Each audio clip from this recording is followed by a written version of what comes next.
जय हिंद। मैं संजय सिंह आप सभी को आप सबके YouTube channel Sanjay online study zone पर स्वागत करता हूं। यह क्रॉन बुक का प्रैक्टिस सेट नंबर 2 है दोस्तों। BSSC inter level Kiran book का मैं प्रैक्टिस सेट नंबर 2 लाया हूं। प्रैक्टिस सेट नंबर 1 मैं अपलोड कर चुका हूं दोस्तों, और ये दूसरा नंबर प्रैक्टिस सेट है। और इससे पहले बीएसएससी इंटर लेवल का रुक्मणी प्रकाशन का वॉल्यूम 2 भी अपलोड कर चुका हूं दोस्तों। यदि उसे आप देखना चाहते हैं तो उसका एक प्लेलिस्ट बना हुआ है, उसे आप देख सकते हैं प्लेलिस्ट में। और उसी प्रकार आपको यूटेरिया का भी प्रैक्टिस सेट 15 था, 15 प्रैक्टिस सेट था यूटेरिया बुक में, उसे भी अपलोड कर चुका हूं। उसे भी यदि आप देखना चाहते हैं उसका भी प्लेलिस्ट है। और साथ ही साथ करेंट अफेयर का भी मैं प्रैक्टिस सेट ला रहा हूँ दोस्तों, ऑब्जेक्टिव फॉर्म में। स्पीडी करेंट अफेयर है, उसका 4 से 5 वीडियो अपलोड है। यदि उसका भी देखना चाहते हैं उसका भी प्लेलिस्ट शामिल है। और वन लाइनर फॉर्म में practice set, one liner form में स्पीडी का करंट अफेयर मैं ला चुका हूं। उससे पूरा 20 वीडियो अपलोड है दोस्तों, 20 वीडियो अपलोड है। उसी में ऑब्जेक्टिव भी मैं डाल रहा हूं, तो आप लोग उसे जाकर देख सकते हैं, अपनी तैयारी को मजबूती प्रदान कर सकते हैं दोस्तों, और अपनी तैयारी को परख सकते हैं। यदि आप लोग को अच्छा लगता है तो वीडियो को लाइक करें, दोस्तों के ग्रुप में शेयर करें, एंड चैनल को सब्सक्राइब करना ना भूलें। तो चलिए स्टार्ट करते हैं। पहला प्रश्न है प्रैक्टिस सेट नंबर 2 का, समान अध्ययन में दिया हुआ। इसमें दिया गया है, दिल्ली सल्तनत के प्रभाव के उपरांत किस शासक द्वारा स्वर्ण मुद्रा का सर्वप्रथम प्रचलन किया गया था। तो दिल्ली सल्तनत के प्रभाव के उपरांत कौन से शासक थे जो स्वर्ण मुद्रा सर्वप्रथम चलाए थे? तो वो शासक कौन थे? हुमायूं थे। ऑप्शन नंबर बी हमारा सही आंसर है, हुमायूं के द्वारा चलाया गया था। ऑप्शन नंबर बी सही आंसर है। 2 नंबर प्रश्न में चलते हैं। 1857 के विद्रोह के समय भारत का गवर्नर जनरल कौन था? क्वेश्चन नंबर 2 देखते हैं दोस्तों। 1857 के विद्रोह के समय भारत का गवर्नर जनरल कौन था? तो 1857 के विद्रोह के समय भारत का गवर्नर जनरल कौन थे? लॉर्ड कैनिंग थे 1857 के विद्रोह के समय। ऑप्शन नंबर सी हमारा सही है। 1857 के गवर्नर जनरल कौन थे? लॉर्ड कैनिंग था। उसके बाद ही 1857 के बाद ही गवर्नर जनरल का पद समाप्त करके वायसराय का पद कर दिया गया था दोस्तों। तो ऑप्शन नंबर सी हमारा सही आंसर होगा, गवर्नर जनरल लॉर्ड कैनिंग थे। नेक्स्ट प्रश्न चलते हैं दोस्तों। 3rd नंबर प्रश्न में, भारतीय स्वतंत्रता के लिए फांसी पाने वाले प्रथम रिकॉर्ड मुस्लिम का नाम बताइए। तो भारतीय स्वतंत्रता के लिए फांसी पाने वाले रिकॉर्ड मुस्लिम अशफाक उल्लाह खां था। अशफाक उल्लाह खां थे। ऑप्शन नंबर सी हमारा सही आंसर है, अशफाक उल्लाह खां। नेक्स्ट प्रश्न चलते हैं 4 नंबर प्रश्न की ओर। भारत छोड़ो आंदोलन के समय इंग्लैंड के प्रधानमंत्री कौन थे? तो भारत छोड़ो आंदोलन के समय इंग्लैंड के प्रधानमंत्री चर्चिल थे, Winston Churchill. Option number B हमारा सही आंसर है। भारत छोड़ो आंदोलन 1942 में हुआ था, उस समय विंस्टन चर्चिल इंग्लैंड के प्रधानमंत्री थे। नेक्स्ट प्रश्न चलते हैं दोस्तों 5 नंबर प्रश्न की ओर। 5 नंबर प्रश्न में दिया गया है, इसमें दिया गया है, महाकुंभ कितने वर्षों के अंतराल में होता है? तो महाकुंभ है जो 12 वर्षों के अंतराल में होता है। ऑप्शन नंबर ए हमारा सही आंसर होगा। महाकुंभ या कुंभ मेला कितने वर्षों के अंतराल में होता है? तो 12 वर्षों के अंतराल में होता है महाकुंभ। और यह 4 राज्य में, जैसे एक है उत्तर प्रदेश में प्रयाग के पास होता है, फिर आपको हरिद्वार में होता है उत्तराखंड में, उसके बाद नासिक में होता है दोस्तों, उसके बाद मध्य प्रदेश के छिपरा में होता है, छिपरा नदी के किनारे। तो ये 4 जगह लगता है कुंभ मेला, महाकुंभ मेला 12 वर्षों पर लगता है दोस्तों। तो ऑप्शन नंबर ए हमारा सही आंसर है। 6 नंबर प्रश्न की ओर। ऑप्टिसम किस कंपनी द्वारा लॉन्च किया गया प्रोटोटाइप ह्यूमनॉइड रोबोट है? तो ऑप्टिसम है जो किस कंपनी द्वारा लॉन्च किया गया था? तो यह टेस्ला कंपनी द्वारा लॉन्च किया गया प्रोटोटाइप्स ह्यूमनॉइड रोबोट है। ऑप्शन नंबर सी हमारा सही आंसर है। किसके द्वारा? टेस्ला कंपनी द्वारा लॉन्च किया गया था। ऑप्शन नंबर सी सही आंसर है। नेक्स्ट प्रश्न चलते हैं 7 नंबर प्रश्न की ओर। एक नई उन्नत पर्यवेक्षणीय निगरानी प्रणाली दक्ष किसके द्वारा लॉन्च किया गया था? तो यह किसके द्वारा लॉन्च किया गया था? एक नई उन्नत पर्यवेक्षीय निगरानी प्रणाली दक्ष किसके द्वारा लॉन्च किया गया था? तो यह जो था आरबीआई, भारतीय रिजर्व बैंक के द्वारा लॉन्च किया गया था। ऑप्शन नंबर ए हमारा सही आंसर होगा। किसके द्वारा लॉन्च किया गया था? दक्ष। तो आरबीआई के द्वारा लॉन्च किया गया था, दक्ष लॉन्च किया गया था। किस संस्था ने दक्ष नाम से एक नई सुपटेक पहल शुरू किया था? तो किसने किया था? तो आरबीआई ने किया था। ऑप्शन नंबर बी सही आंसर है। नेक्स्ट प्रश्न चलते हैं दोस्तों 9 नंबर प्रश्न की ओर। कूनो राष्ट्रीय उद्यान जहां चीतों की लाया गया था किस राज्य में स्थित है? तो कूनो राष्ट्रीय उद्यान है जहां चीतों को लाया गया था, वो मध्य प्रदेश में स्थान है। कहाँ? मध्य प्रदेश में है कूनो राष्ट्रीय उद्यान में जो चीता लाया गया था, वो मध्य प्रदेश में स्थित है। ऑप्शन नंबर बी हमारा सही आंसर है। 3 नंबर प्रश्न की ओर। युद्ध अभ्यास भारत और किस देश के बीच आयोजित एक सैन्य अभ्यास है? तो युद्ध अभ्यास है भारत और अमेरिका के बीच, युद्ध अभ्यास भारत और अमेरिका के बीच आयोजित एक सैन्य अभ्यास है। ऑप्शन नंबर ए हमारा सही आंसर है। भारत और अमेरिका के बीच आयोजित एक सैन्य अभ्यास है, युद्धाभ्यास। ऑप्शन नंबर ए सही आंसर है, युद्धाभ्यास भारत और अमेरिका के बीच। नेक्स्ट प्रश्न चलते हैं दोस्तों, इसमें दिया गया है प्रश्न नंबर 11 की ओर। 11 नंबर में है 67वें फिल्म फेयर पुरस्कारों में लाइफ टाइम अचीवमेंट पुरस्कार से किसे सम्मानित किया गया है? 67वें फिल्म फेयर अवार्ड में लाइफ टाइम पुरस्कार से सुभाष कई को सम्मानित किया गया। ऑप्शन नंबर डी हमारा सही आंसर है। 67वें फिल्म फेयर पुरस्कार में लाइफ टाइम अचीवमेंट पुरस्कार किसे दिया गया है? सुभाष कई को दिया गया है। ऑप्शन नंबर डी हमारा सही आंसर है, सुभाष कई को। ऑप्शन नंबर डी सही आंसर है। नेक्स्ट प्रश्न चलते हैं दोस्तों 12 नंबर प्रश्न की ओर। 12 नंबर प्रश्न में कहा गया है कि साइरस मिस्त्री जिनका 4 सितंबर 1922 में एक कार दुर्घटना में मृत्यु हुई थी, किस भारतीय बहुराष्ट्रीय समूह के पूर्व अध्यक्ष थे? तो साइरस मिस्त्री थे जो साइरस मिस्त्री किसके पूर्व अध्यक्ष थे? तो टाटा समूह के पूर्व अध्यक्ष थे। ऑप्शन नंबर बी हमारा सही आंसर है, टाटा का पूर्व अध्यक्ष थे। ऑप्शन नंबर बी सही आंसर है। नेक्स्ट प्रश्न चलते हैं 13 नंबर प्रश्न की ओर। 13 नंबर प्रश्न की ओर दिया गया है, 13 में दिया गया है कि यूएसए ओपन टेनिस टूर्नामेंट 2022 का पुरुष एकल खिताब किसने जीता है? यूएसए ओपन टेनिस टूर्नामेंट 2022 का पुरुष एकल खिताब किसने जीता है? तो 2022 में यूएसए का पुरुष का टेबल टेनिस का खिताब किसने जीता है? तो option number D Carlos Alcaraz. Option number D सही आंसर है, कार्लोस। ऑप्शन नंबर डी हमारा सही आंसर है, Carlos Alcaraz. Option number D सही आंसर है। तो हमसे पूछा था क्या, यूएसए ओपन टेनिस टूर्नामेंट 2022 का पुरुष एकल किसने जीता था? कार्लोस अल्कराज ने जीता था दोस्तों। तो इस प्रकार यदि आपका यूएसए ओपन 23 का पूछ लिया जाए, 23 का विजेता कौन है पुरुष में? तो 23 का विजेता पुरुष में 2023 में यूएसए ओपन किसने जीता था? तो नोवाक जोकोविच ने जीता था। 2023 में USA open tennis tournament Novak जोकोविच ने जीता था। किसे हराकर? तो डेनियल मेदवेदेव को हराकर जीते हैं नोवाक जोकोविच, जो 2023 का यूएसए टेनिस टूर्नामेंट। ठीक है, महिला में एकल खिताब किसने जीता है यूएसए का? 2023 का यूएसए ओपन टेनिस टूर्नामेंट 2023 का महिला में कोको खौफ अमेरिका के एरिना शैवलेंका को हराकर कोको खौफ जीती है 2023 का। तो ऑप्शन क्या होगा दोस्तों? ऑप्शन नंबर डी हमारा सही आंसर है। यदि आपको 2024 का ऑस्ट्रेलिया ओपन खिताब किसने जीता है आपसे पूछ लिया जाए, तब क्या बताइएगा दोस्तों? तो 2024 का ऑस्ट्रेलियन ओपन पुरुष एकल का खिताब जननिक सिनर ने जीता है। इटली के जननिक सिनर हैं जो पुरुष एकल खिताब ऑस्ट्रेलिया ओपन 2024 का जीते हैं। और उप विजेता कौन है पुरुष एकल ओपन में ऑस्ट्रेलिया का? डेनियल मेदवेदेव है, रूस के डेनियल मेदवेदेव उप विजेता बने हैं। ठीक है, और महिला एकल ऑस्ट्रेलिया ओपन किसने जीता है 2024 का? तो एरिना शैवलेंका, बेलारूस के एरिना शैवलेंका है जो महिला एकल का खिताब जीती है ऑस्ट्रेलिया ओपन में 2024 का। और झेंग किन वेन चीन का है जो उप विजेता बनी है। यदि आपसे फ्रेंच ओपन पूछ लिया जाए दोस्तों, 2023 का फ्रेंच ओपन किसने जीता है? यदि आपसे पूछ लिया जाए 2023 का फ्रेंच ओपन का खिताब किसने जीता है, तो 2023 का फ्रेंच ओपन का खिताब नोवाक जोकोविच ने जीता है फ्रेंच ओपन का पुरुष एकल में, और हराया किसे? कैस्पर रूडो को। और महिला एकल का खिताब किसने जीता है French open? Eega Swiatek Poland की है, कैरोलिना मुचोवा को हराकर जीती है फ्रेंच ओपन 2023 का। विंबलडन ओपन 2023 का यदि पुरुष एकल का खिताब किसने जीता है? तो कार्लोस अल्कराज है जो 2023 का विंबलडन ओपन का खिताब जीते थे पुरुष में। स्पेन के हैं कार्लोस अल्कराज। कहाँ के रहने वाले हैं कार्लोस अल्कराज? तो स्पेन के रहने वाले हैं। 2023 का विंबलडन ओपन जीते हैं। और उप विजेता कौन रहे विंबलडन का? तो नोवाक जोकोविच है। महिला एकल में मार्केटा बेंद्रोसोवा चेक गणराज्य के विंबलडन ओपन जीतने वाली 2023 में, और ओन्स जेब्यूर को हराकर जीती है, ट्यूनिसिया के ओन्स जेब्यूर को हराकर। तो इस प्रकार पूरा टेनिस ओपन टूर्नामेंट का मैं समाप्त कर दिया दोस्तों। तो ऑप्शन नंबर डी हमारा सही आंसर है। 2022 का USA open tennis tournament Carlos Alcaraz ने जीता है। ऑप्शन नंबर डी सही आंसर। नेक्स्ट चलते हैं, इसमें दिया गया है दोस्तों नेक्स्ट में वर्ष 2023 में ब्रिक्स शिखर सम्मेलन की अध्यक्षता कौन सा देश करेगा? तो वर्ष 2023 में ब्रिक्स शिखर सम्मेलन की अध्यक्षता दक्षिण अफ्रीका किया। ऑप्शन नंबर बी हमारा सही आंसर है। ब्रिक्स का 2023 में जो ब्रिक्स सम्मेलन कौन किया? तो दक्षिण अफ्रीका किया। ऑप्शन नंबर बी हमारा सही आंसर हुआ। नेक्स्ट प्रश्न चलते हैं दोस्तों, नेक्स्ट प्रश्न चलते हैं ग्लोबल इनोवेशन इंडेक्स 2022 में भारत की रैंकिंग क्या है? तो 2020 में ग्लोबल इनोवेशन इंडेक्स में भारत की रैंकिंग 40वां है। ऑप्शन नंबर बी हमारा सही आंसर है। आप लोग को लग रहा होगा दोस्तों कि ये जो बुक है क्रॉन का काफी पुराना करंट अफेयर पूछता है, तो कभी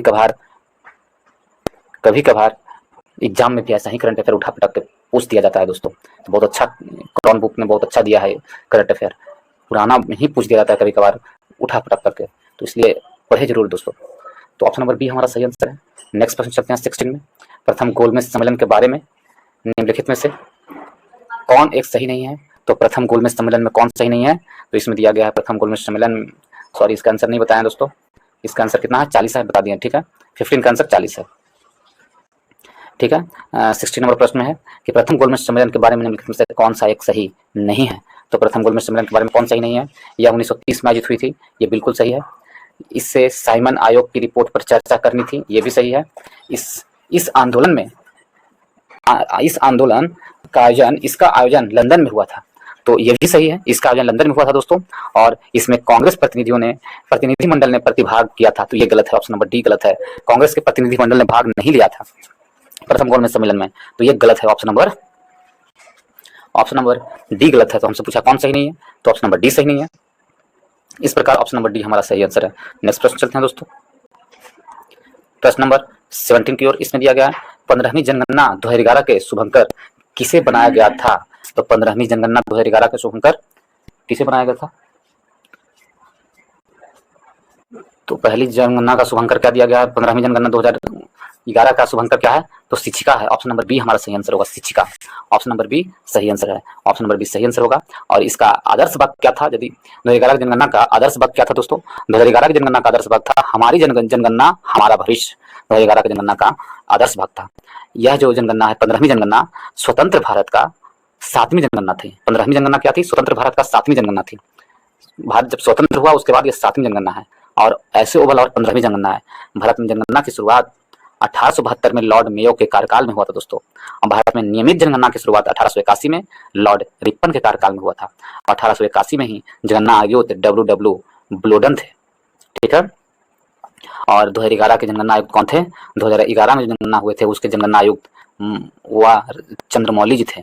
कौन? Doctor C Chandramouli. उस समय 2011 के जनगणना आयुक्त कौन थे? डॉक्टर सी चंद्रमौली थे, ठीक है, doctor C Chandramouli, option number. और यदि देखें कुछ और मोटी मोटी बात बता दें, 2011 में जनगणना के अनुसार भारत की कुल जनसंख्या कितना था? तो भारत की कुल जनसंख्या 121 करोड़ था। 2011 की जनगणना के अनुसार भारत की कुल जनसंख्या कितना था? 121 करोड़ लगभग थी, ठीक है। और 2011 की जनगणना के अनुसार भारत की कुल जनसंख्या विश्व की कुल जनसंख्या का 17.5% था। विश्व की कुल जनसंख्या कितना था? 17.5%। भारत की जो कुल जनसंख्या थी पूरे विश्व में जो कुल जनसंख्या है उसका 17.5% भाग केवल भारत की जनसंख्या थी 2011 के अनुसार। और 2011 में भारत का जनसंख्या घनत्व 382 प्रति व्यक्ति वर्ग किलोमीटर हो गया था। कितना? 382 हो गया था जनसंख्या घनत्व भारत 2011 में। और लिंगानुपात 2011 में भारत का कितना था? तो 943 था। भारत का लिंगानुपात 2011 में कितना था? तो 943 था। तो इस प्रकार ऑप्शन नंबर बी सही आंसर होगा दोस्तों। कुछ मोटा मोटा बात मैं बता चुका हूँ इसमें। तो भारत 15वीं जनगणना का शुभंकर क्या दिया गया था? शिक्षिका था। ऑप्शन नंबर बी हमारा सही आंसर है। नेक्स्ट प्रश्न चलते हैं दोस्तों, इसमें प्रश्न नंबर 18 की ओर। 18 में कहा गया है कि पश्चिम भाग में हिमालय की श्रेणियों का दक्षिण से उत्तर की ओर निम्नांकित में से कौन सा क्रम सही है? तो पश्चिम भाग में हिमालय की श्रेणियों का दक्षिण से उत्तर और उत्तर की ओर निम्नांकित में से कौन सा क्रम सही है? तो क्रम क्या है? कहां से कहा जा रहा है? पश्चिम भाग में हिमालय की श्रेणी का दक्षिण से उत्तर की ओर कहा जा रहा है, पश्चिम भाग में, ठीक है। तो सबसे पहले क्या आएगा यदि पश्चिम भाग में बोला जा रहा है? तो सबसे पहले इसमें आएगा दोस्तों शिवालिक, फिर महान हिमालय, फिर लघु हिमालय। पहले कौन सा आएगा? शिवालिक हिमालय, फिर महान हिमालय आएगा, उसके बाद फिर लघु हिमालय आएगा। तो हमारा आंसर क्या होगा? ऑप्शन नंबर डी मेरा सही आंसर होगा। सही क्रम क्या है? शिवालिक हिमालय, महान हिमालय और लघु हिमालय, ठीक है। महान हिमालय उसके बाद लघु हिमालय, तो ऑप्शन नंबर डी हमारा सही आंसर होगा दोस्तों 18 का। नेक्स्ट प्रश्न चलते हैं दोस्तों 19 नंबर प्रश्न में। लघु हिमालय स्थित है मध्य में, तो लघु हिमालय किसके मध्य में स्थित है? तो लघु हिमालय है जो लघु हिमालय महान हिमालय और शिवालिक के बीच में स्थित है। लघु हिमालय स्थित है किसके मध्य में? शिवालिक और महान के बीच में स्थित है लघु हिमालय। ऑप्शन नंबर बी हमारा सही आंसर है। ऑप्शन नंबर बी हमारा सही आंसर है। ऑप्शन नंबर बी सही आंसर है। नेक्स्ट प्रश्न चलते हैं दोस्तों प्रश्न नंबर 20 की ओर। प्रश्न नंबर 20 में दिया गया है, इसमें दिया गया है सरकार की पंचायती राज प्रणाली की प्रमुख विशेषता क्या है? तो सरकार की पंचायती राज प्रणाली की प्रमुख विशेषता इसमें क्या है वो प्रश्न पूछा गया है। तो प्रमुख विशेषता है कि इनमें सरकार की 3 श्रेणियां होती है, बिल्कुल सही है। इसका लक्ष्य गांव को सामाजिक आर्थिक एवं न्याय प्रदान करना है, ये भी सही है। और जिला परिषद में इसके सदस्य के रूप में कुछ संसद होते हैं, तो ये भी सही है। तो ऑप्शन नंबर डी सभी के सभी विशेषताएं सही है। ऑप्शन नंबर डी हमारा सही आंसर होगा। नेक्स्ट प्रश्न चलते हैं दोस्तों प्रश्न नंबर 21 की ओर। 21 में कहा गया है संसदीय प्रक्रिया गिलोटीन का क्या अर्थ है। संसदीय प्रक्रिया गिलोटीन का अर्थ है तो इसमें है विधेयक पर बहस को बंद कर देना। संसदीय प्रक्रिया गिलोटीन का मतलब होता है विधेयक पर बहस को बंद कर देना। विधेयक पर बहस को बंद कर देना। ऑप्शन नंबर ए हमारा सही आंसर होगा। नेक्स्ट प्रश्न चलते हैं दोस्तों 22 की ओर। Indian Institute of Public Administration की स्थापना कब हुई थी। तो Indian Institute of Public Administration की स्थापना कब हुई थी।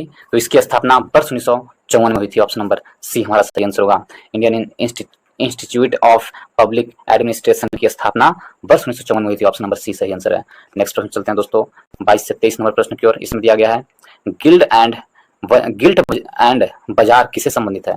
गिल्ड एंड बाजार किससे संबंधित है। गिल्ड एंड बाजार है जो सरकारी प्रतिनिधियों का बाजार होता है, सरकारी प्रतिभूतियों का बाजार होता है। ऑप्शन नंबर बी हमारा सही आंसर है। नेक्स्ट प्रश्न चलते हैं 24 की ओर। ईमेल पते के दो भाग कौन कौन से होते हैं। ईमेल पते के दो भाग प्रयोगकर्ता का नाम व डोमेन का नाम। ईमेल पते का दो भाग क्या है, प्रयोगकर्ता का नाम व डोमेन का नाम होता है। ऑप्शन नंबर डी हमारा सही आंसर होगा। प्रयोगकर्ता का नाम और डोमेन का नाम ईमेल पते का दो भाग है। ऑप्शन नंबर डी सही आंसर है। नेक्स्ट प्रश्न चलते हैं 25 में। The truth we hold an American journey किसकी आत्मकथा है। The truth we hold and American journey Kamala Harris की आत्मकथा है। ऑप्शन नंबर सी हमारा सही आंसर है। 26 में कीवी फल के लिए जैविक प्रमाणीकरण पाने वाले देश का पहला राज्य कौन सा बना है। कीवी फल के लिए जैविक प्रमाणीकरण प्राप्त करने वाला देश का पहला राज्य अरुणाचल प्रदेश है। ऑप्शन नंबर सी हमारा सही आंसर है। कौन होगा, अरुणाचल प्रदेश बना है। ऑप्शन नंबर सी सही आंसर है। नेक्स्ट प्रश्न चलते हैं दोस्तों। इसमें दिया गया है जैव उर्वरता जीवित सूक्ष्म जीवों से युक्त पदार्थ होता है, इसमें से जैव उर्वरक कौन सा है। तो जैव उर्वरक कौन है इसमें, एजोस्पिरिलियम जैव उर्वरक है। ऑप्शन नंबर बी हमारा सही आंसर है। एजोलोस्पिरिलियम जैव उर्वरक है, बी सही आंसर है। 28 में करगम कहाँ का लोक नृत्य है। तो करगम है जो तमिलनाडु का लोक नृत्य है। ऑप्शन नंबर डी हमारा सही आंसर है। करगम तमिलनाडु का लोक नृत्य है। नेक्स्ट प्रश्न चलते हैं 29 की ओर। गांधी जी को प्रभावित करने वाली पुस्तक ऑन टू द लास्ट के लेखक हैं। गांधी जी को प्रभावित करने वाला लेखक ऑन टू द लास्ट के लेखक कौन है, जॉन रस्किन है। ऑप्शन नंबर डी हमारा सही आंसर है। गांधी जी को प्रभावित करने वाली पुस्तक ऑन टू द लास्ट के लेखक कौन है, जॉन रस्किन है। ऑप्शन नंबर डी हमारा सही आंसर है। नेक्स्ट प्रश्न चलते हैं 30 नंबर में। इनमें से कौन सा देश आसियान का सदस्य नहीं है। तो कौन सा देश है जो आसियान का सदस्य नहीं है। तो इसमें से बांग्लादेश है जो आसियान का सदस्य नहीं है। ऑप्शन नंबर बी हमारा सही आंसर है। बांग्लादेश है जो आसियान का सदस्य नहीं है। ऑप्शन नंबर बी सही आंसर है। नेक्स्ट प्रश्न चलते हैं दोस्तों। इसमें दिया गया है 31 में निम्नलिखित में से कौन सा विमान भारत का स्वदेश में निर्मित लड़ाकू विमान है। तो स्वदेश में निर्मित लड़ाकू विमान कौन सा है इसमें, तो वह है तेजस। भारत में स्वदेश में निर्मित लड़ाकू विमान है। ऑप्शन नंबर ए हमारा सही आंसर है, तेजस है। नेक्स्ट प्रश्न 32 में भारत में ज्ञानपीठ पुरस्कार प्राप्त करने वाली पहली महिला आशा पूर्णा देवी किस भाषा की लेखिका थी। भारत में ज्ञानपीठ पुरस्कार प्राप्त करने वाली पहली महिला आशा पूर्णा देवी जो थी वो बांग्ला भाषा की लेखिका थी। ऑप्शन नंबर सी हमारा सही है। कौन सा, बांग्ला भाषा की लेखिका थी। ऑप्शन नंबर सी सही आंसर है। 33 नंबर प्रश्न को चलते हैं। अंटार्कटिका पहुंचने वाली पहली महिला भारतीय महिला कौन है। तो अंटार्कटिका पहुंचने वाली पहली भारतीय महिला मेहर मुशा है। अंटार्कटिका पहुंचने वाली पहली महिला कौन है, मेहर मुशा। ऑप्शन नंबर बी हमारा सही आंसर है। पृथ्वी पर लंबे समय तक टिकने वाला विशाल वृक्ष कौन है। तो पृथ्वी तक लंबे समय तक टिकने वाला विशाल वृक्ष सिकुआ है। सिकुआ नामक वृक्ष है। ऑप्शन नंबर डी सही आंसर है। 35 में संगाई डियर किस राज्य का राजकीय पशु है। संगाई डियर है जो मणिपुर का राजकीय पशु है। ऑप्शन नंबर सी सही आंसर है। संगाई डियर किस राज्य का राजकीय पशु है, तो मणिपुर का राजकीय पशु है। नेक्स्ट प्रश्न चलते हैं दोस्तों 36 में। इंटरनेशनल टेस्ट क्रिकेट के इतिहास में दो देशों के लिए शतक जड़ने वाले दूसरे क्रिकेटर कौन बने हैं। तो दो देशों के लिए शतक जड़ने वाले दूसरे क्रिकेटर गैरी बैलेंस बने हैं। ऑप्शन नंबर ए हमारा सही आंसर है। नेक्स्ट प्रश्न चलते हैं दोस्तों। इसमें दिया गया है नेक्स्ट में 37 नंबर प्रश्न में गूगल ने हाल ही में कौन सा एआई संचालित चैट बॉट लॉन्च किया है। गूगल ने एआई संचालित चैट बॉट हाल ही में लॉन्च किया, उसका नाम क्या है। तो उसका नाम बार्ड है। ऑप्शन नंबर बी हमारा सही आंसर है। गूगल ने बार्ड नामक एआई चैट लॉन्च किया है। नेक्स्ट प्रश्न चलते हैं 38 में। हाल ही में किस शहर ने मिलिट्री लिटरेचर फेस्टिवल का आयोजन किया है? तो किस शहर में मिलिट्री लिटरेचर फेस्टिवल का आयोजन किया गया? तो पटियाला में। पटियाला मिलिट्री लिटरेचर का आयोजन किया गया है। किस शहर में? तो पटियाला में। ऑप्शन नंबर बी हमारा सही आंसर होगा। किसमें? पटियाला में। नेक्स्ट प्रश्न चलते हैं दोस्तों 39 में। पश्चिमी घाट में एक दुर्लभ कम ऊंचाई वाला बेसाल्ट पठार किस राज्य में खोजा गया है? तो कम ऊंचाई वाला बेसाल्ट पदार्थ है जो महाराष्ट्र में खोजा गया है। ऑप्शन नंबर ए हमारा सही आंसर है। पश्चिमी घाट में एक दुर्लभ कम ऊंचाई वाला बेसाल्ट पठार किस राज्य में खोजा गया? तो महाराष्ट्र में कम ऊंचाई वाला बेसाल्ट पठार खोजा गया महाराष्ट्र में। ऑप्शन नंबर ए सही आंसर है। 40 नंबर प्रश्न की ओर। वर्ष 2023 के पद्म पुरस्कारों के तहत इस बार कितने लोगों को पद्म विभूषण से सम्मानित किया गया है? 2023 में 6 लोगों को दिया गया था। ऑप्शन नंबर ए हमारा सही आंसर है। 2023 में 6 लोगों को दिया गया था दोस्तों। पद्म पुरस्कारों के तहत इस बार 2023 में कितने लोगों को पद्म विभूषण से सम्मानित किया गया था? तो 6 लोगों को पद्म विभूषण से सम्मानित किया गया था पिछले बार 2023 में। परंतु 2024 में आपसे पूछ ले पद्म पुरस्कार कुल कितने लोगों को दिए गए हैं? तो 2024 में पद्म पुरस्कार कुल 132 लोगों को दिया गया है दोस्तों। कुल 132 लोगों को दिया गया है पद्म पुरस्कार। उसमें से 5 लोगों को पद्म विभूषण दिया गया है इस बार 2024 में। कितने लोगों को? तो 2024 में 5 लोगों को पद्म विभूषण दिया गया है। 2024 में 5 लोगों को पद्म विभूषण पुरस्कार दिया गया है। पद्म विभूषण यहाँ पर है पद्म विभूषण कितने लोगों को दिया गया है? 5 लोगों को दिया गया है 2024 में। ठीक है, और वो 5 लोग कौन कौन है ये भी बताते हैं दोस्तों। तो बैजंती माला बाली कलाकार है तमिलनाडु का। कोनिडी डेला चिरंजीवी कलाकार है आंध्र प्रदेश का। एम वेंकैया नायडू सार्वजनिक मामलों के आंध्र प्रदेश से संबंधित है। और बिंदेश्वर पाठक मनरो प्रांत उनको दिया गया है। और पद्मा सुब्रमण्यम कला के क्षेत्र में से संबंधित है। 5 लोगों को पद्म विभूषण दिया गया है। और पद्म भूषण 17 लोगों को दिया गया है दोस्तों। पद्म भूषण 3 प्रकार के पुरस्कार होते हैं पद्म पुरस्कारों में, पद्म विभूषण और पद्मश्री। कुल मिलाकर 132 लोगों को दिया गया है। उसमें से 5 पद्म विभूषण को दिया गया है 2024 में। उसके बाद 17 17 व्यक्तियों को दिया गया है पद्म विभूषण पुरस्कार, 17 को दिया गया है। और पद्मश्री 110 लोगों को दिया गया है। तो कुल मिलाकर 132 दिया गया 2024 में। और इस प्रश्न में कहा था 2023 में कितना पद्म विभूषण दिया गया था? 6। ऑप्शन नंबर ए हमारा सही आंसर है। नेक्स्ट प्रश्न चलते हैं दोस्तों 41 नंबर प्रश्न की ओर दिया गया है। किस राज्य या केंद्र शासित प्रदेश ने आदर्श कॉलोनी पहल लॉन्च किया है? तो आदर्श कॉलोनी पहल किस राज्य या केंद्र शासित प्रदेश ने लॉन्च किया है? तो आदर्श कॉलोनी पहल लॉन्च करने वाला कौन है? तो इसका आंसर हो जाएगा हमारा ऑप्शन नंबर सी हमारा सही आंसर होगा। उड़ीसा है जो आदर्श कॉलोनी पहल लॉन्च किया है। ऑप्शन नंबर सी सही आंसर है। नेक्स्ट प्रश्न चलते हैं दोस्तों 42 में। रंजीत गुहा जिनका हाल ही में निधन हुआ है किस पेशे से जुड़े हुए थे? तो रंजीत गुहा हैं जिनका हाल ही में निधन हुआ है, वो इतिहासकार थे। ऑप्शन नंबर ए हमारा सही आंसर है, वह इतिहासकार थे। नेक्स्ट प्रश्न चलते हैं दोस्तों, इसमें दिया गया है किस राज्य ने डचेन मस्कुलर डिस्ट्रॉफी से पीड़ित मरीजों को 10 लाख रुपए की वित्तीय सहायता की घोषणा की है? 10 लाख की वित्तीय सहायता की घोषणा की है उड़ीसा को घोषणा की है। किस राज्य ने डचेन मस्कुलर डिस्ट्रॉफी से पीड़ित मरीजों के लिए 10 लाख रुपए वित्तीय सहायता की घोषणा की है? तो उड़ीसा को 10 लाख रुपए वित्तीय सहायता के लिए घोषणा की है। ऑप्शन नंबर ए हमारा सही आंसर है दोस्तों। यदि उड़ीसा को देखें तो उड़ीसा के मुख्यमंत्री कौन है आपसे यदि पूछ ले तो उड़ीसा के मुख्यमंत्री नवीन पटनायक है दोस्तों। उड़ीसा के मुख्यमंत्री कौन है? तो नवीन पटनायक है उड़ीसा के मुख्यमंत्री। और उड़ीसा के यदि आपसे राज्यपाल के बारे में पूछे तो उड़ीसा के राज्यपाल रमेश बैस हैं। उड़ीसा के राज्यपाल कौन है? रमेश बैस। और उड़ीसा की राजधानी भुवनेश्वर है। उड़ीसा में यदि लोकसभा सीटों की संख्या पूछे तो कितना है? तो 21 है उड़ीसा में लोकसभा सीटों की संख्या, और राज्यसभा सीटों की संख्या 10 है दोस्तों उड़ीसा में, और विधानसभा सीटों की संख्या उड़ीसा में 147 है। ऑप्शन नंबर ए हमारा सही आंसर है। यदि पश्चिम बंगाल को देखें तो पश्चिम बंगाल में मुख्यमंत्री की कौन है? तो पश्चिम बंगाल में यदि हम देखें दोस्तों तो पश्चिम बंगाल के मुख्यमंत्री आपको कौन आएंगे? तो ममता बनर्जी हैं। और वहाँ के जो राज्यपाल हुए सीवी आनंद बोस हैं। पश्चिम बंगाल के राज्यपाल कौन है? सीवी आनंद बोस पश्चिम बंगाल के राज्यपाल हैं। पश्चिम बंगाल के राज्यपाल कौन है? सीवी आनंद बोस हैं। सीवी आनंद बोस पश्चिम बंगाल के राज्यपाल है। यदि आपसे पश्चिम बंगाल के राज्यसभा सीटों की संख्या आपसे पूछ लिया जाए तो पश्चिम बंगाल में राज्यसभा सीटों की संख्या 16 है दोस्तों। राज्यसभा सीटों की संख्या पश्चिम बंगाल में कितना है? 16 है। और यदि आपसे लोकसभा सीटों की संख्या पश्चिम बंगाल में आपसे पूछ लिया जाए तो क्या कितना आएगा? तो लोकसभा सीटों की संख्या पश्चिम बंगाल में 42 है। 42 है लोकसभा सीटों की संख्या पश्चिम बंगाल में दोस्तों। पश्चिम बंगाल में लोकसभा सीटों की संख्या कितना है? 42 है। और यदि आपसे पश्चिम बंगाल में विधानसभा सीटों की संख्या पूछ लिया जाए तो आप क्या बताइएगा? पश्चिम बंगाल में विधानसभा सीटों की संख्या पूछा जाए तो पश्चिम बंगाल में विधानसभा सीटों की संख्या 294 है। कितना? 294 पश्चिम बंगाल में विधानसभा सीटों की संख्या है। लोकसभा 42, राज्यसभा 16 और पश्चिम बंगाल में विधानसभा सीटों की संख्या 94 है। यदि गुजरात को देखें, गुजरात को यदि हम देखें तो गुजरात की राजधानी गांधीनगर हुआ दोस्तों। गुजरात की राजधानी कहाँ हुआ? गांधीनगर हुआ। और गुजरात का जो मुख्यमंत्री हुए भूपेंद्र पटेल हुए गुजरात के मुख्यमंत्री, और राज्यपाल वहाँ आचार्य देवव्रत हैं गुजरात के राज्यपाल। यदि गुजरात के विधानसभा सीटों की संख्या देखें कितना है तो 182 है गुजरात में विधानसभा सीटों की संख्या।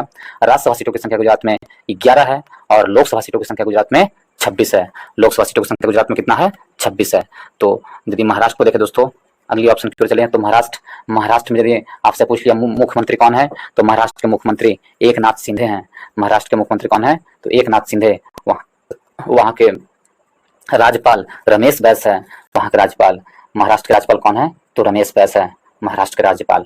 महाराष्ट्र के राज्यपाल रमेश बैस है। तो महाराष्ट्र को देखें तो महाराष्ट्र में कौन है वहाँ के अभी राज्यपाल? तो हमने बताया था अभी कि रमेश बैस है वहाँ के, यहाँ रमेश बैस है वहाँ के राज्यपाल। और यदि हम देखें महाराष्ट्र का स्थापना दिवस भी है 1 मई 1960 को, आज ही के दिन महाराष्ट्र की स्थापना वर्ष भी मनाई जा रही है दोस्तों। यदि महाराष्ट्र का विधानसभा सीटों की संख्या देखें तो 288 है। महाराष्ट्र में विधानसभा सीटों की संख्या 288 है। महाराष्ट्र में विधान परिषद भी है, वहाँ पर 78 विधानसभा परिषद के सीट है। विधान परिषद की संख्या कितना है? वहाँ 78 है। महाराष्ट्र में की राजधानी मुंबई है।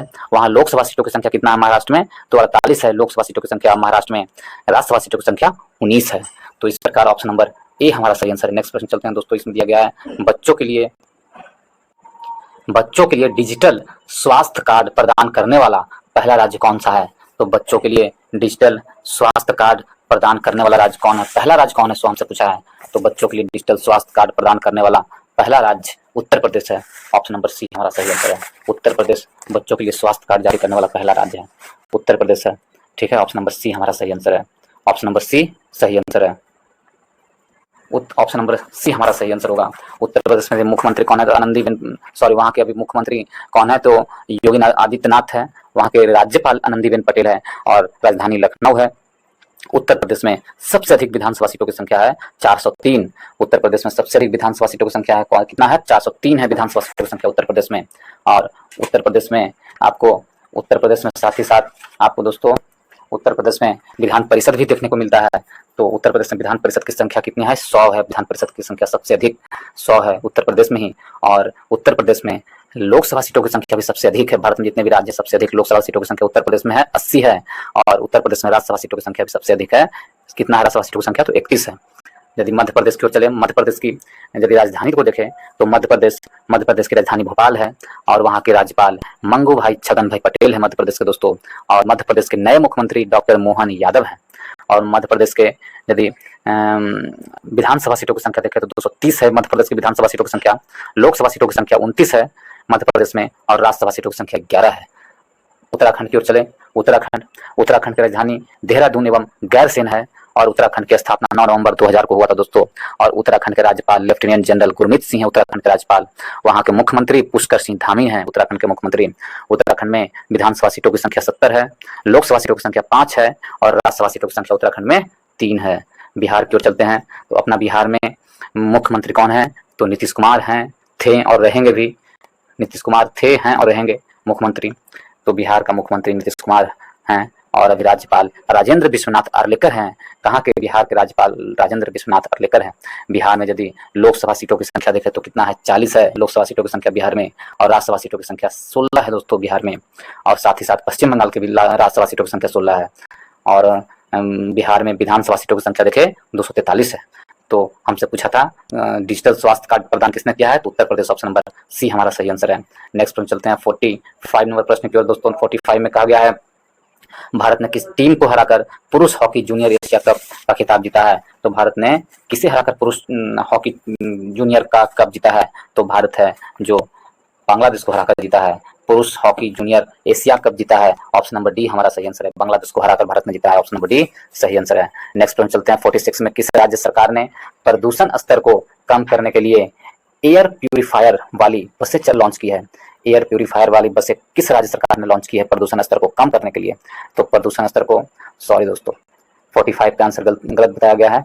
45 का आंसर ऑप्शन नंबर बी होगा, पाकिस्तान। भारत ने किस टीम को हराकर पुरुष हॉकी जूनियर एशिया कप का खिताब जीता है? तो पाकिस्तान को हराकर जीता है भारत ने पुरुष हॉकी जूनियर एशिया कप का खिताब। किसने जीता है? तो पाकिस्तान को हराकर भारत ने जीता है। ऑप्शन नंबर बी सही आंसर है। किसको हराकर जीता है भारत? तो पाकिस्तान को हराकर। सॉरी दोस्तों, बांग्लादेश हमने बोल दिया था। इसका आंसर बी होगा, ऑप्शन नंबर बी हमारा सही आंसर है। 46 में कहा जा रहा है इस राज्य सरकार ने प्रदूषण स्तर को कम करने के लिए एयर प्यूरीफायर वाली बसें लॉन्च की है। तो कौन सा राज्य सरकार ने एयर प्यूरीफायर वाली बस लॉन्च की है? तो राज्य सरकार कौन है? पश्चिम बंगाल। पश्चिम बंगाल है जो एयर प्यूरीफायर बसें लॉन्च की है, पश्चिम बंगाल। ऑप्शन नंबर डी हमारा सही आंसर है।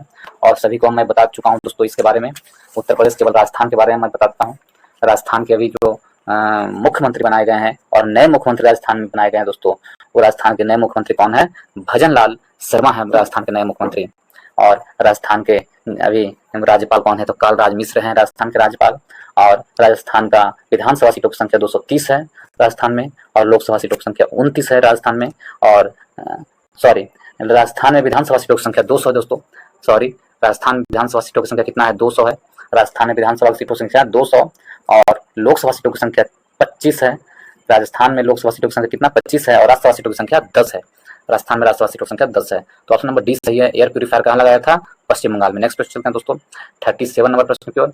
37 में दिया गया है हाल ही में national times release studies report किसने जारी किया है? National time release studies report किसने जारी किया है? तो ये जारी करने वाला कौन है? तो ये जारी करने वाला है सेबी। ऑप्शन नंबर कौन जारी किया है? सॉरी, ये जारी करने वाला है सीबीआई। सेबी नहीं, सीबीआई ने इसे जारी किया है। नेशनल टाइम रिलीज स्टडीज 2023 का रिपोर्ट सीबीआई ने जारी किया है। ऑप्शन नंबर डी सही आंसर है। 48 में भारतीय सेना किस देश में एक्सरसाइज खान क्वेस्ट 2023 में भाग ले रही है? तो भारतीय सेना है जो किस देश में? तो भारतीय सेना मंगोलिया में एक्सरसाइज खान क्वेस्ट 2023 में भाग ले रही है। ऑप्शन नंबर सी सही आंसर है। नेक्स्ट प्रश्न चलते हैं दोस्तों, 49 नंबर प्रश्न की ओर। इसमें दिया गया है भारत के पहले स्वदेशी रूप से विकसित परमाणु ऊर्जा रिएक्टर का व्यावसायिक संरचना कहाँ शुरू किया गया है? तो भारत के पहले स्वदेशी रूप से विकसित परमाणु ऊर्जा रिएक्टर का व्यावसायिक संचालन कहाँ शुरू किया गया है? परमाणु ऊर्जा रिएक्टर का व्यावसायिक संचालन भारत के गुजरात से शुरू किया गया है। ऑप्शन नंबर ए हमारा सही आंसर है, गुजरात से। इन सभी के बारे में बता चुके हैं दोस्तों, गुजरात महाराष्ट्र के बारे में। तो हम लोग देखेंगे तमिलनाडु और कर्नाटक के बारे में देख लेंगे। अभी तमिलनाडु और कर्नाटक वाले में बारे में एक बार देख लेंगे, हम लोग रिवाइज कर लेंगे। यदि हम तमिलनाडु के बारे में देखें तो तमिलनाडु के मुख्यमंत्री एम.के. स्टालिन है, वहाँ के राज्यपाल आर.एन. रवि हैं तमिलनाडु के राज्यपाल। तमिलनाडु का राजधानी चेन्नई है और तमिलनाडु में विधानसभा सीटों की संख्या 234 है दोस्तों। 234 तमिलनाडु में विधानसभा सीटों की संख्या है और लोकसभा सीटों की संख्या 39 है तमिलनाडु में। 39 लोकसभा सीटों की संख्या है और जबकि राज्यसभा सीटों की संख्या तमिलनाडु में 19 है। ठीक है, यदि हम कर्नाटक को देखते हैं दोस्तों ऑप्शन नंबर डी में, गुजरात और महाराष्ट्र देख चुके हैं हम लोग। यदि कर्नाटक को देखते हैं ऑप्शन नंबर डी, तो कर्नाटक का मुख्यमंत्री यदि आपसे पूछे तो कौन है? सिद्धारमैया कर्नाटक के मुख्यमंत्री हैं। थावरचंद गहलोत वहाँ के राज्यपाल हैं और कर्नाटक का राजधानी बेंगलुरु है। कर्नाटक में विधानसभा सीटों की संख्या 224 है और कर्नाटक में विधान परिषद भी है। जितना बिहार में विधान परिषद की सीटों की संख्या है उतना कर्नाटक में विधान परिषद की सीटों की संख्या 75 दोनों में है विधान परिषद की सीटों की संख्या। लोकसभा सीटों की संख्या कर्नाटक में 28 है और राज्यसभा सीटों की संख्या कर्नाटक में 12 है। तो ऑप्शन नंबर ए हमारा सही आंसर है, गुजरात मेरा सही आंसर होगा। स्वदेश रूप से विकसित परमाणु ऊर्जा रिएक्टर का व्यावसायिक संचालन कहाँ शुरू किया गया है? गुजरात में। 51वां प्रश्न की ओर, इंडियन प्रीमियर लीग में सबसे मूल्यवान फ्रेंचाइजी कौन है? तो इंडियन प्रीमियर लीग में सबसे मूल्यवान फ्रेंचाइजी चेन्नई सुपर किंग है। ऑप्शन नंबर बी हमारा सही आंसर है। नेक्स्ट प्रश्न चलते हैं दोस्तों, 51 नंबर प्रश्न में निम्नलिखित तापमापियों में से किसे पायरोमीटर कहा जाता है? तो पायरोमीटर किसे कहा जाता है? तो वैसा तापमापी जो विकिरण के ताप को मापे उसे पायरोमीटर कहा जाता है, तो विकिरण तापमापी को पायरोमीटर। ऑप्शन नंबर बी सही आंसर है। 52 में निम्नांकित ऊर्जा रूपांतरणों में से किसके द्वारा प्रकाश संश्लेषण की क्रिया संपादित होती है? तो किसके द्वारा प्रकाश संश्लेषण की क्रिया संपादित होती है? प्रकाश से रासायनिक ऊर्जा के द्वारा। ऑप्शन नंबर ए हमारा सही आंसर है, प्रकाश से रासायनिक ऊर्जा के द्वारा होता है। ऑप्शन नंबर ए हमारा सही आंसर है, प्रकाश से रासायनिक ऊर्जा। नेक्स्ट प्रश्न चलते हैं, प्रश्न नंबर 53 में कहा गया है हाइड्रोजन से भरा हुआ पॉलीथीन का गुब्बारा पृथ्वी से स्थल से छोड़ा जाता है तो वायुमंडल में ऊंचाई पर जाने से क्या होगा? यदि गुब्बारा को हाइड्रोजन से भरा हुआ गुब्बारा है, पॉलीथीन का गुब्बारा हाइड्रोजन से भरा हुआ पृथ्वी के स्थल से छोड़ा जाता है तो वायुमंडल में गुब्बारे के अमाप में वृद्धि हो जाएगा। क्या होगी? वृद्धि होगी, गुब्बारे के अमाप में वृद्धि होगी। ऑप्शन नंबर सी हमारा सही आंसर है। नेक्स्ट क्वेश्चन चलते हैं 54 में। 54 में दिया गया दोस्तों, किसकी परमाणविक ईंधन के रूप में प्रयोग नहीं होता है? तो परमाणविक ईंधन के में प्रयोग में नहीं होता है कौन? परमाणविक ईंधन के रूप में थोरियम का प्रयोग नहीं होता है। ऑप्शन नंबर, परमाणविक ईंधन के रूप में किसका? थोरियम का तो होता ही है दोस्तों। थोरियम का होता है, यूरेनियम का होता है, प्लूटोनियम का होता है। परमाणविक ईंधन के रूप में लेड का नहीं होता है। तो हमसे पूछा किसका नहीं होता है? तो लेड का नहीं होता है। तो option number option number D हमारा सही आंसर होगा, लेड का नहीं होता है, ऑप्शन नंबर डी। नेक्स्ट प्रश्न चलते हैं 55 में। ब्रह्मोस माने ब्रह्मोस सुपरसोनिक क्रूज मिसाइल का निर्माण हुआ है, तब ब्रह्मोस सुपरसोनिक क्रूज मिसाइल का निर्माण भारत और रूस के बीच हुआ है, ऑप्शन नंबर ए हमारा सही आंसर है। नेक्स्ट प्रश्न चलते हैं, निम्नलिखित वैज्ञानिक में से किससे ने भौतिक विज्ञान और जीव विज्ञान दोनों विषयों में अनुसंधान किया है? तो भौतिक विज्ञान और जीव विज्ञान दोनों विषयों में अनुसंधान करने वाला कौन वैज्ञानिक है? तो जगदीश चंद्र बोस हैं, ऑप्शन नंबर ए हमारा सही आंसर होगा, जगदीश चंद्र बोस। नेक्स्ट प्रश्न चलते हैं 57 की ओर। साइकिल और कारों के बॉल बेयरिंग का प्रयोग होता है क्योंकि साइकिल और कारों में बॉल बेयरिंग का प्रयोग होता है क्योंकि पहिया और धुरी के बीच स्पर्श का प्रभावी क्षेत्र घट जाए, पहिया और धुरी के बीच स्पर्श का प्रभावी क्षेत्र घट जाए, ऑप्शन नंबर सी हमारा सही आंसर है। नेक्स्ट प्रश्न चलते हैं 58 में। एशिया का प्रथम इंजीनियरिंग कॉलेज कहाँ स्थापित किया गया था? तो एशिया का प्रथम इंजीनियरिंग कॉलेज रुड़की में स्थापित किया गया था, ऑप्शन नंबर सी हमारा सही आंसर है। एशिया का प्रथम इंजीनियरिंग कॉलेज रुड़की में स्थापित किया गया था। 59 में किया गया है, समस्थानिक होते हैं किसी एक ही तत्व के परमाणु जिनका समस्थानिक होते हैं किसी एक ही तत्व के परमाणु जिनका परमाणु भार भिन्न परंतु परमाणु क्रमांक समान होते हैं। समस्थानिक होते हैं किसी एक ही तत्व के जिनके परमाणु भार भिन्न होते हैं परंतु परमाणु क्रमांक समान होते हैं, तो उसे क्या कहते हैं? परमाणु, उसे समस्थानिक कहलाते हैं, ऑप्शन नंबर डी सही आंसर है। नेक्स्ट प्रश्न चलते हैं दोस्तों, प्रश्न नंबर 60 की ओर। अति मुलायम खनिज टाल्क सॉफ्ट स्टोन मुख्यतः है, तो अति मुलायम खनिज टाल्क सॉफ्ट स्टोन कौन है? तो मैग्नीज सिलिकेट है soft stone, option number B सही आंसर, डी सही आंसर है। एल्युमिनियम पृष्ठ प्रायः एनोडीकृत होते हैं, इसका अर्थ है उस पर निक्षेपण होना, तो एल्युमिनियम एनोडीकृत होते हैं उसका अर्थ है एल्युमिनियम ऑक्साइड की परत का निक्षेपित होना, ऑप्शन नंबर बी सही आंसर है, एल्युमिनियम परत का, ऑप्शन नंबर बी सही आंसर है। नेक्स्ट प्रश्न चलते हैं फिटकरी गंदले पानी को किस प्रक्रिया द्वारा स्वच्छ करती है? तो फिटकरी है जो गंदे पानी को स्कंदन के द्वारा स्वच्छ करती है, ऑप्शन नंबर सी हमारा सही आंसर है। स्कंदन की प्रक्रिया द्वारा पानी को स्वच्छ करती है, स्कंदन की प्रक्रिया द्वारा। 63 की ओर चलते हैं दोस्तों। 63 में दिया गया है, इसमें दिया गया है कि सूची 1 सूची 2 को मिलान कीजिए, तो चलिए हम लोग देखते हैं, मैच करते हैं। इसमें कहा गया नीला थोथा, 63 में नीला थोथा, तो कॉपर सल्फेट को कहते हैं नीला तोता दोस्तों। कॉपर सल्फेट को 3 4 एक में है और डी में है 4, ठीक है। कॉपर सल्फेट को कहते हैं नीला तोता, थोड़ा और ऊपर कर देते हैं ताकि थोड़ा छोटा कर देते हैं ताकि दिखे वो भी और ये भी। कॉपर सल्फेट किसे कहते हैं? तो नीला थोथा को कहते हैं कॉपर सल्फेट, ठीक है। एप्सम सल्फेट क्या है?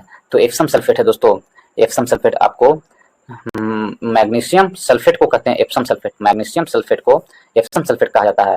और बेकिंग सोडा सोडियम बाइकार्बोनेट को कहते हैं बेकिंग सोडा, और casting soda sodium by hydroxide को कहते हैं कास्टिंग सोडा। तो इस प्रकार ऑप्शन नंबर डी हमारा सही आंसर होगा, 4 3 1 2, ऑप्शन नंबर डी सही आंसर है। नीला थोथा कॉपर सल्फेट कहा जाता है, एप्सम साल्ट मैग्नीशियम सल्फेट कहा जाता है, और बेकिंग सोडा सोडियम कार्बोनेट और कास्टिंग सोडा सोडियम हाइड्रोक्साइड कहा जाता है, ऑप्शन नंबर 4 डी सही आंसर है। नेक्स्ट प्रश्न चलते हैं, प्रश्न नंबर 64 में। उन शराब त्रासदियों में जिनके परिणाम स्वरूप अंधता आदि होती है हानिकारक पदार्थ हैं, अंधता आदि होती है, कौन हानिकारक पदार्थ हैं? उस पदार्थ का हानिकारक पदार्थ कौन सा होता है, किसके कारण होता है? तो मेथिल एल्कोहल के कारण। शराब में यदि मेथिल एल्कोहल होता है इसके कारण लोग पीने से, मेथिल एल्कोहल पीने से लोग अंधा हो जाते हैं, ऑप्शन नंबर डी सही आंसर है। 65 में पुलिस द्वारा नशे में गाड़ी चलाने वाले की सांस की जांच के लिए फिल्टर पेपर पर क्या होता है? सांस की जांच के लिए फिल्टर पेपर पर पोटेशियम डाइक्रोमेट सल्फ्यूरिक अम्ल का होता है, ऑप्शन नंबर ए हमारा सही आंसर है, ऑप्शन नंबर ए सही आंसर है। नेक्स्ट प्रश्न चलते हैं दोस्तों, 66 में। जंतु विज्ञान अध्ययन करता है, तो जंतु विज्ञान किसका अध्ययन करता है?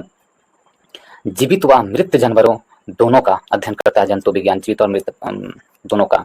निम्न में से कौन सी वास्तविक रूप से मछली है? तो वास्तविक रूप से मछली कौन है? तो वह है समुद्री घोड़ा, वास्तविक रूप से मछली, ऑप्शन नंबर डी हमारा सही आंसर है। समुद्री घोड़ा वास्तविक रूप से मछली है। कॉर्क निम्नलिखित में से किस पेड़ से प्राप्त होता है? कॉर्क है जो किस पेड़ से प्राप्त होता है? कॉर्क क्वेकर्स से प्राप्त होता है, ऑप्शन नंबर सी सही आंसर है, कॉर्क क्वेकर्स से, ऑप्शन नंबर सी सही आंसर है। मेंडल के आनुवांशिकता का सिद्धांत किस पर आधारित है? मेंडल के आनुवांशिकता का सिद्धांत किस पर आधारित है? तो मेंडल के आनुवांशिकता का सिद्धांत लैगिंग जनन पर आधारित है दोस्तों। किस पर आधारित है? लैगिंग जनन पर, ऑप्शन नंबर सी हमारा सही आंसर है। मेंडल के आनुवांशिकता का सिद्धांत लैगिंग जनन पर है। 70 नंबर प्रश्न पे चलते हैं। रक्त समूह की खोज की थी, तो रक्त समूह की खोज किसने किया था? तो कार्ल लैंडस्टीनर ने रक्त समूह की खोज किया था। ऑप्शन नंबर डी सही आंसर है। नेक्स्ट प्रश्न चलते हैं 71 नंबर प्रश्न की ओर। प्रकाश के निम्नलिखित प्रकारों में से किनका पौधों द्वारा तीव्र अवशोषण होता है? तो प्रकाश के कौन से प्रकाश का तीव्र अवशोषण होता है पौधों द्वारा? तो पौधों द्वारा नीला और लाल प्रकाश को सबसे अधिक अवशोषण किया जाता है।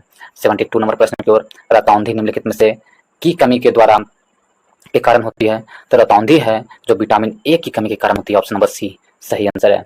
यदि आप लोगों को दोस्तों पूरा संविधान चैप्टर वाइज ऑब्जेक्टिव प्रश्न के रूप में और पूछे गए प्रीवियस ईयर प्रश्न के रूप में पढ़ना हो तो मैं उसे अपलोड कर चुका हूँ पूरा वीडियो को चैप्टर वाइज, वो भी घटना चक्र बुक से चैप्टर वाइज वीडियो अपलोड है दोस्तों। ऑब्जेक्टिव प्रश्न, प्रीवियस ईयर प्रश्न, पूछे गए प्रश्न हैं। यदि आप उसे देखना चाहते हैं तो इस वीडियो के डिस्क्रिप्शन बॉक्स में उसका लिंक दे दूंगा, आप लोग उस पर जाकर देख सकते हैं दोस्तों। और उसी तरह भारतीय इतिहास का भी, तीनों इतिहास का मैं उसका भी लिंक दे दूंगा यदि आप लोग पढ़ना चाहते हैं, वो भी घटना चक्र बुक से अपलोड है सारा वीडियो, तो उसे देखें दोस्तों। बिहार एसएससी में वो काफ़ी महत्वपूर्ण साबित होगा, वो जो मैं करवा चुका हूँ दोस्तों। उसमें से जीके जीएस आपका छूटने वाली बात नहीं है, जीके का तो छूटने वाली बात नहीं है। यदि आप लोग कर सकते हैं तो कर लें उसे, अभी टाइम भी है, याद कर ले दोस्तों। इससे आपको मजबूती प्रदान करेगी आपके एग्जाम में और आपको लगेगा कि हाँ हम कुछ पढ़े हैं। आप क्वेश्चन बनाएंगे तो उससे आपको काफ़ी हेल्प मिलेगा दोस्तों, तो उसे देख लें और उसका लाभ उठाएं दोस्तों। यदि आप लोग को अच्छा लगता है तो वीडियो को लाइक करें, दोस्तों के ग्रुप में शेयर करें एंड चैनल को सब्सक्राइब करना ना भूलें। तो चलिए इसका आंसर सी होगा। नेक्स्ट प्रश्न चलते हैं। प्रश्न नंबर 73 में मानव शरीर में सबसे छोटी अंतःस्रावी ग्रंथि कौन सी है? तो मानव शरीर में सबसे छोटी अंतःस्रावी ग्रंथि कौन सी है? पिट्यूटरी ग्रंथि। ऑप्शन नंबर डी सही आंसर है। पिट्यूटरी ग्रंथि मानव शरीर में सबसे छोटी अंतःस्रावी ग्रंथि है। 64 में पोलियो का टीका सबसे पहले तैयार किया था, तो पोलियो का टीका सर्वप्रथम तैयार करने वाला कौन था? जोनास साल्क थे। जॉन साल्क ने पोलियो का टीका सर्वप्रथम तैयार किया था। ऑप्शन नंबर बी सही आंसर है। 75 एवं लास्ट प्रश्न की ओर चलते हैं। निम्नलिखित में से कौन सा जैविक मूल है? तो कौन जैविक मूल है? तो मूंगा है जो जैविक मूल है। ऑप्शन नंबर ए हमारा सही आंसर है। मूंगा क्या है? मूंगा एक जैविक मूल है। ऑप्शन नंबर ए हमारा सही आंसर है। इसके साथ ही इस वीडियो को समाप्त करते हैं दोस्तों। यदि आप लोगों को वीडियो अच्छा लगा हो, यदि आप लोगों को प्रैक्टिस सेट से कुछ लाभ मिल रहा हो, कुछ सीखने के लिए मिल रहा हो दोस्तों मेरे लाए हुए प्रैक्टिस सेट से, तो वीडियो को लाइक करें और दोस्तों के फेसबुक, व्हाट्सएप जितने भी ग्रुप है उसमें शेयर करें ताकि अधिक से अधिक लोगों के पास पहुंच सके। और चैनल को सब्सक्राइब करना ना भूलें दोस्तों, बेल आइकन को भी दबा लें ताकि जो भी वीडियो अपलोड करें आपको सूचना सबसे पहले मिले। तो चलिए इस वीडियो को देखने के लिए बहुत बहुत धन्यवाद।